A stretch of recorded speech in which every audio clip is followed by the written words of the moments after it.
নেই কোনো অফিস, নেই কোনো বস, তবু এই চাকরির বেতন 2 কোটি টাকা। অবিশ্বাস্য মনে হলেও বাস্তবে রয়েছে এমনই এক অদ্ভুত চাকরি, আইল্যান্ড পেট্রোল কিপার অর্থাৎ দ্বীপ প্রহরী, যেখানে কোনো মানুষ নেই, ট্রাফিক নেই, শব্দ নেই, নেই কোনো দৌড়ঝাঁপ, শুধু আপনিই আছেন, সঙ্গে অপরূপ নীরব প্রকৃতি।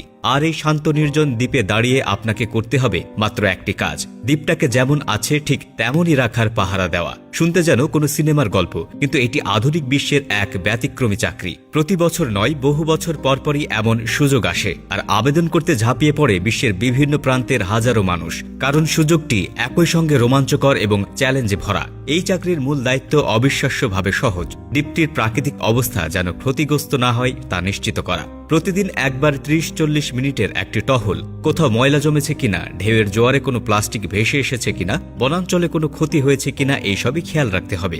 আগুন জ্বালানো নিষেধ, কোনো ধরনের নির্মাণ কাজ একেবারে নিষেধ, এমনকি একটু অসতর্কতা থেকেও বিপদ হতে পারে, কারণ দ্বীপটি একটি সংরক্ষিত অঞ্চলের অংশ, যেখানে প্রকৃতির সামান্য ক্ষতিও দীর্ঘমেয়াদী প্রভাব ফেলতে পারে। চাকরিটিকে সহজ ভাবা গেলেও বাস্তবে এখানে টিকে থাকা ছিল এক বিশাল পরীক্ষা। দূরে কোনো বসতি নেই, নৌকা আসে সপ্তাহ 2-1 পর পর, আর আশেপাশে নেই কোনো মানুষ। আপনার সঙ্গী শুধু সমুদ্রের অবিরাম গর্জন, বাতাসের হুহু শব্দ, আর রাতের আকাশে অসংখ্য নক্ষত্র। এটি এমন এক জীবন যেখানে মানুষ নিজেকে খুঁজে পেতে পারে, আবার হারিয়েও ফেলতে পারে।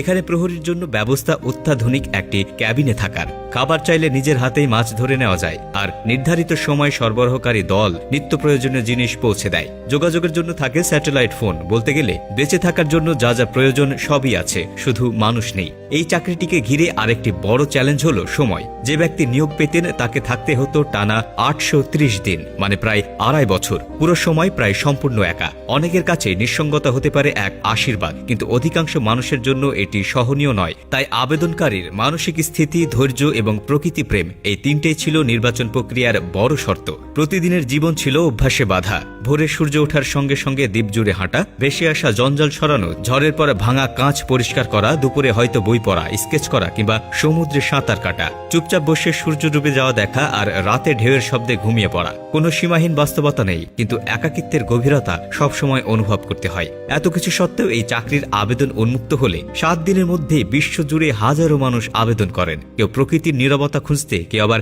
জীবনের ভিন্ন অভিজ্ঞতার স্বাদ নিতে। কিন্তু বাছাই করা হয়েছিল মাত্র একজনকেই। তিনিও বলেছিলেন সবচেয়ে বড় পুরস্কার টাকা ছিল না, বরং সেই 830 দিনের অভিজ্ঞতা, যেখানে মানুষ প্রকৃতি উপলব্ধি করে, জীবনের তুচ্ছতা বোঝে এবং নিজের সঙ্গে শান্তিতে থাকার শিক্ষা পায়। এই চাকরি একদিকে যেমন পৃথিবীর সবচেয়ে আকর্ষণীয় পেশা, অন্যদিকে তেমনই মানসিক শক্তির বিশাল পরীক্ষা। আপনি শুধু একজন কর্মচারী নন, আপনি হচ্ছেন প্রকৃতির নিঃশব্দ অভিভাবক। আর এই দায়িত্ব পালন করার বিনিময়ে পাওয়া যায় সেই বিশাল অঙ্কের বেতন। নিঃসন্দেহে এই চাকরি প্রমাণ করে পৃথিবীর সবচেয়ে দামি অভিজ্ঞতা অনেক সময় মানুষের ভিড়ের মধ্যেই নয়, বরং পৃথিবীর নীরবতার মধ্যেই লুকিয়ে থাকে।